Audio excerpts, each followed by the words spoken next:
तो हेलो दोस्तों, आज से एक न्यू सीरीज चालू होने वाला है निफ्टी 500 का। इस सीरीज में एक नया प्लेलिस्ट बनेगा। अगर आपको टेक्निकल के ऊपर डिटेल में देखना है कि एक सेटअप पे कैसे एक अच्छा स्ट्रेंथ बना के आप बाइंग सेलिंग कर सकते हैं, स्विंग में, पोजिशनल में और लॉन्ग टर्म इन्वेस्टमेंट में, तो आप एक दूसरा प्लेलिस्ट है हमारे चैनल पे, वो जाके देखिए। उस प्लेलिस्ट का नाम है ऑल अबाउट सेटअप या फिर इंडिकेटर, ऐसे ही कुछ नाम होगा। या फिर अगर मेरे को याद रहा तो हम पिन कमेंट में डाल देंगे या फिर डिस्क्रिप्शन में डाल देंगे, आप वो देख सकते हैं। यहाँ पे हम सिर्फ बात करेंगे पर्टिकुलर स्टॉक से रिलेटेड। निफ्टी 500 का हर एक स्टॉक के ऊपर एक इंडिविजुअल वीडियो आएगा और वो सारा जो है वो एक ही प्लेलिस्ट में रहेगा। आप उस प्लेलिस्ट में कोई भी स्टॉक के ऊपर जाके वीडियो सर्च कीजिएगा, आपको मिल जाएगा। उस प्लेलिस्ट का लिंक डिस्क्रिप्शन में मिल जाएगा आपको। उसमें हर एक स्टॉक जो निफ्टी 500 में है वो आपको मिल जाएगा, तो वो आप देख सकते हैं। ये वीडियो में हम सिर्फ बात करेंगे पर्टिकुलर एक स्टॉक के ऊपर जिसका नाम है पिरामल फार्मा। पिरामल फार्मा, ये जो स्टॉक है ये हमें क्या बोलता है, इसका टेक्निकल और थोड़ा सा फंडामेंटल एनालिसिस करेंगे। ज़्यादा फंडामेंटल में हम नहीं जाएंगे, टेक्निकल टेक्निकल में ही रहेंगे। टेक्निकल में हमें कहाँ बाई लेना चाहिए, सेल लेना चाहिए, इसका रिकमेंडेशन हम कर सकते हैं। बाकी आपका पर्टिकुलर डिसीजन है कहाँ बाई लेना चाहिए नहीं लेना चाहिए, क्योंकि हम सिर्फ प्रिडिक्ट कर सकते हैं, हम सिर्फ प्रोबेबिलिटी लगा सकते हैं कि यहाँ पे वो चीज़ हो सकता है जो पास्ट में हुआ है या फिर जो इंडिकेशन हमें मिल रहा है। लेकिन वो 100% श्योर होगा कि नहीं होगा, ये फ्यूचर कोई हम, ये तो है नहीं कि एस्ट्रोलॉजर की हम बोल देंगे वो हो जाएगा, या फ्यूचर देखने वाले तो है नहीं। हम सिर्फ एनालाइज करते हैं, तो एनालिसिस के ऊपर हम बता रहे हैं। बाकी आपका पर्टिकुलर इंडिविजुअल डिसीजन है, उसको फॉलो करना नहीं करना। और जो भी आपका लॉस या प्रॉफिट होता है वो आपका क्वांटिटी के ऊपर डिपेंड करेगा, आप कितना कैपिटल डालते हैं। तो डायरेक्ट हम टॉपिक पे आते हैं, पिरामल फार्मा। पिरामल फार्मा शायद फार्मास्यूटिकल कंपनी है। हम यहीं से अब इसका टेक्निकल भी देख लेते हैं, फंडामेंटल भी देख लेते हैं ट्रेडिंग व्यू पे ही। तो यहाँ पे जैसे देख सकते हैं आप, फार्मास्यूटिकल कंपनी है और ज़्यादा करके उसी में काम करता है और हेल्थ टेक्नोलॉजी के ऊपर ज़्यादा काम करता है। इसमें कुछ न्यूज़ भी था, इंस्पेक्शन कुछ ऐसा था न्यूज़, आप न्यूज़ भी देख सकते हैं मई के आसपास। और रेंज जो चल रहा है 159 से 156 की तरफ चल रहा है डेली रेंज, और 52 वीक हाई लो आप देख सकते हैं। तो ये ऑलमोस्ट अपने 52 वीक हाई के पास ही ट्रेड कर रहा है। और वॉल्यूम भी आ रहा है इसमें स्टॉक में, 60 डेज के अंदर में वॉल्यूम भी है, एवरेज वॉल्यूम भी है। इसमें आप देख सकते हैं पी रेशियो जो है वो बहुत भयंकर है, पी रेशियो बहुत ज़्यादा है। उसके बाद से बीटा जो है वो 0.54 है। बीटा मतलब ये जिस इंडेक्स में, जिस जिस इंडेक्स में है उस इंडेक्स के मुकाबले इतना मूवमेंट वो ज़्यादा करता है, चाहे वो नीचे हो चाहे वो ऊपर हो। जनरल टर्म में बीटा का मतलब आपको यही समझना है। बीटा का मतलब ये है, तो जितना हाई बीटा है उतना ही अपने इंडेक्स के मुकाबले वो ज़्यादा मूव करेगा। नीचे अगर इंडेक्स भाग रहा है तो उतना ही ज़्यादा नीचे, ऊपर अगर इंडेक्स भाग रहा है तो उतना ही ज़्यादा ऊपर। जनरल टर्म में आप बीटा को समझ सकते हैं। टेक्निकल ज़्यादा आप जाएंगे तो आपको बहुत सारा चीज़ मिलेगा, लेकिन जनरल टर्म यही है। अर्निंग आप देखिए तो अर्निंग देख सकते हैं जैसे ग्रो कर रहा है नहीं कर रहा है। डिविडेंड का भी आप देख सकते हैं। उसके बाद से बाइंग सेलिंग का टेक्निकल के हिसाब से ये बाइंग और सेलिंग के बीच में है, ज़्यादा अभी बाई जोन में आया नहीं है। एनालिसिस के हिसाब से ये स्ट्रॉन्ग बाई जोन में है, और जो टारगेट आप पकड़ के चल सकते हैं वो ये है। अब ये तो आपको ट्रेडिंग व्यू बता रहा है। मेरा पर्सनल जो एनालिसिस है वो अब थोड़ा सा बात कर लेते हैं। वो स्क्रीन पे आपको नहीं दिखेगा, आपको बस ध्यान से सुनना है जो हम बोल रहे हैं पर्सनल एनालिसिस के हिसाब से। इस पॉइंट ऑफ टाइम में देखिए टेक्निकल पे क्या है क्या नहीं है ये मेरे को नहीं पता। फंडामेंटल एनालिसिस जो मैंने किया है उसके हिसाब से इस पॉइंट ऑफ टाइम में आपको होल्ड करना चाहिए, अगर आप पहले से कहीं बाई करके बैठे हुए हैं तो। न्यू फ्रेश बाइंग इसमें नहीं है, फंडामेंटल एनालिसिस का हम बता रहे हैं। जो हम अभी तक किए हैं इस स्टॉक का, उसमें मेरे को पता चल, मतलब जो एनालिसिस के हिसाब से जो प्राइस, एवरेज प्राइस निकल रहा है उससे स्टॉक अभी थोड़ा ऊपर है, तो वहाँ पे आप बाइंग तो नहीं कर सकते हैं। थोड़ा डाउन आने का स्टॉक का वेट कर सकते हैं, वहाँ बाइंग कर सकते हैं। अगर पहले से बाई किए हैं होल्ड करके बैठ सकते हैं। अब थोड़ा सा और टेक्निकल में जाते हैं, तो हम ये देख सकते हैं थोड़ा टेक्निकल में जाने में कि जो कंपनी का लॉन्ग टर्म में ऑपरेटिंग प्रॉफिट का ग्रोथ है वो कम होते जा रहा है, वो बढ़ नहीं रहा है। उसके बाद से जो करंट ईयर का जो ग्रो ऑपरेटिंग प्रॉफिट है वो थोड़ा बढ़ा है, लेकिन 5 ईयर का अगर देखा जाए तो वो उतना तेज़ी से बढ़ नहीं रहा है। अगर टेक्निकली देखा जाए तो आप देख ही सकते हैं लास्ट 3 मंथ से ये बुलिश में है, तो ये टेक्निकल बेसिस पे तो स्ट्रेंथ में है ही। फेयर वैल्यूएशन के हिसाब से जो स्टॉक का है वो भी सब कुछ ठीक है। जो जो आर ओ सी ई है, मतलब रिटर्न ऑन कैपिटल एम्प्लॉयड जो है वो 3.8 का है, जो कि ठीक ठाक है, ज़्यादा भी अच्छा नहीं है, फेयर है, ज़्यादा भी अच्छा नहीं है, ज़्यादा भी ख़राब नहीं है। और उसके बाद से अगर आपको स्टॉक के क्वालिटी के हिसाब से बात किया तो बिलो एवरेज स्टॉक है, उतना भी कोई अच्छा नहीं है। मतलब इसके अच्छा में भी तो निफ्टी 500 में बहुत सारे स्टॉक हैं, अगर आप इन्वेस्ट करना चाहते हो तो उसमें भी देख सकते हैं। वैल्यूएशन ठीक है, वैल्यूएशन के हिसाब से स्टॉक ठीक है, फेयर है। और फाइनेंशियल ट्रेंड के हिसाब से, फाइनेंशियल एनालिसिस के हिसाब से स्टॉक का जो टोटल फाइनेंशियल बैलेंस शीट और पीएनएल है, उसमें उसके हिसाब से ओवरऑल अगर देखा जाए तो पॉजिटिव साइन में है स्टॉक। मतलब कि फाइनेंशियल जो है वो पॉजिटिव साइड में। आप दो तीन महीने का यहाँ पे जैसे इसमें दिखा रहा है, लास्ट 2-3 क्वार्टर का आप यहाँ पे देख सकते हैं। जो रेवेन्यू है वो एस्टिमेटेड से ऊपर है, यहाँ पे देखिए, ये देखिए। उसके बाद से यहाँ भी दिखा रहा है, यहाँ थोड़ा सा कम है रेवेन्यू और प्रॉफिट, उस हिसाब से ये तो आपको यहाँ पे भी दिखा रहा है क्या है। और टेक्निकल के हिसाब से ये बुलिश में है। लार्ज कैप स्टॉक है, वॉल्यूम अच्छा खासा इसमें आ रहा है। इसके मुकाबले इस सेक्टर में बहुत सारा स्टॉक है, आप उसके ऊपर भी जा सकते हैं, जैसे सन फार्मा, डीवी लैब, सिप्ला, ये सब भी अच्छा स्टॉक है। इसके मुकाबले वो सब अच्छा क्वालिटी के स्टॉक है। और अ, बाकी अगर बात किया जाए इसमें क्वालिटी, तो स्टॉक का मतलब थोड़ा बिलो एवरेज है, लेकिन वैल्यूएशन अच्छा है, वैल्यूएशन के मामले में थोड़ा सा अच्छा है स्टॉक। और अगर इसको बात किया जाए अपने सेक्टर के हिसाब से, जो फार्मा सेक्टर है वो तो अपने में ही बहुत कम ग्रो कर रहा है। फार्मा सेक्टर 1 मंथ का अगर ग्रोथ बात की जाए फार्मा सेक्टर का तो लगभग 3% का है। लेकिन पिरामल जो है वो एक एक मंथ के अंदर में फार्मा के मुकाबले लगभग 1.5 टाइम्स, लगभग 5% से ग्रो किया है। तो लगभग 1.5 टाइम्स के आसपास ग्रो किया है। वही निफ्टी 5% से ग्रो किया है। तो सेक्टर के मुकाबले फार्मा जो है वो एक महीना से अच्छा परफॉर्म कर रहा है। तो मंथली बेसिस पे देखा जाए तो ये अच्छा ही परफॉर्मेंस दे रहा है, लेकिन फाइनेंशियल में भी फेयर है।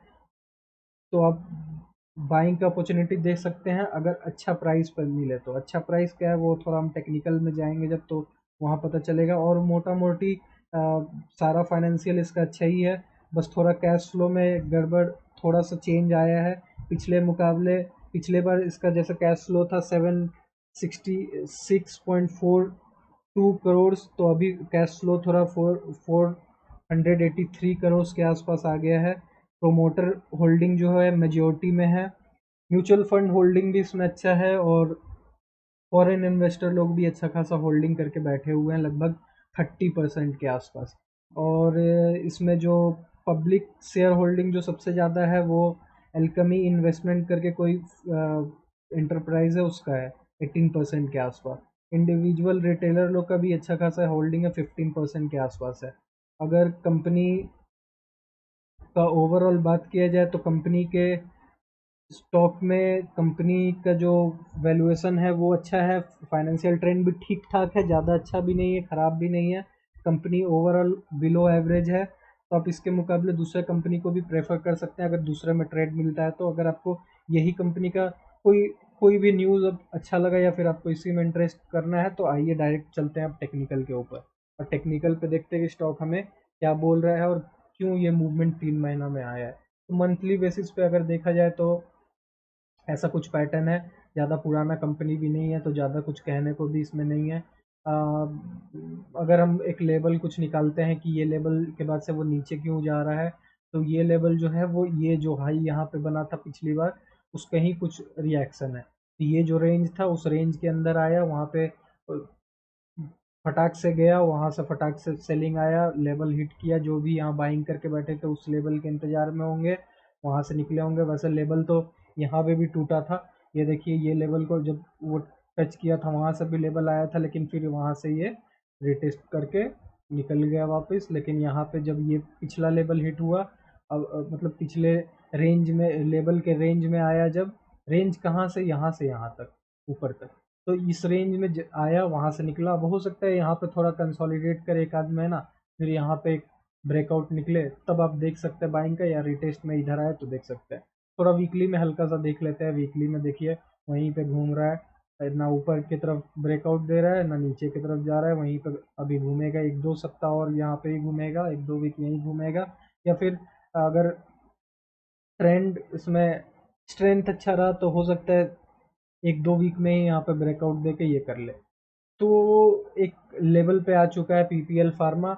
इसमें अगर आप जो रिवर्सल पैटर्न में एंट्री नहीं बनाया है तो आप ब्रेकआउट में बना सकते हैं। जैसे ये रिवर्सल वाला, यहाँ रिवर्सल में इस पॉइंट पे तो कोई नहीं बनाया होगा, यहाँ पे नहीं, लेकिन एक लेवल के बाद जैसे ये वाला पॉइंट के बाद यहाँ पे या फिर यहाँ पे, इस दो जगह पे अगर आप नए एंट्री किए हैं, इस लेवल का रिटेस्ट का वेट कीजिए, यहाँ एंट्री कीजिए, यहाँ ब्रेकआउट बना के वीकली कैंडल का सपोर्ट जब यहाँ बन जाए 1-2 कैंडल का, फिर आप एंट्री बना सकते हैं।